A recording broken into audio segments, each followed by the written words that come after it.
Hello Team Glow, muko salama? I missed you.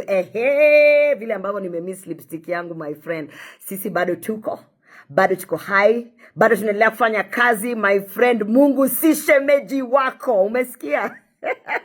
Haya, it's that time of the month again and I want to give you a small message. When I say it's that time of the month again, yani nasema kwa wale ambao sisi tunanyesha my friend. International Menstrual Hygiene Day, May 28th. Tutakuwa wapi? Sponsor amesema tutakuwa Kisii County. Tunaanzia pale Nyamache, flag off. Kutoka Nyamache tunaenda Rionyoni, Omobondo, Maji Mazuri, Suguta Market, Suguta SDA, pia mkuwe pale kwa kona, Borangi, EBOC, Mochengo, Nyamuya. Finally tutamalizia Nyacheki na tunasema pads kibao, my friend.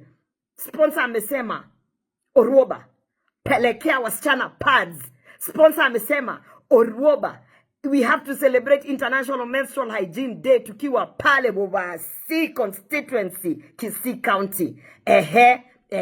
Alafu pia mkuje ni wape story nyingine. Si mnajua mko na story nyingi. Lakini most importantly, tupatane Nyamache 9 am, flag off, pads kibao. Leta bibi yako, leta auntie yako, leta sister yako, leta hata na wakishindwa kukuja we kuja uwabebe pia. My friend, hii kitu iko hivyo na tunasema welcome, karibu, na kutoka kwa sponsor Akwaba.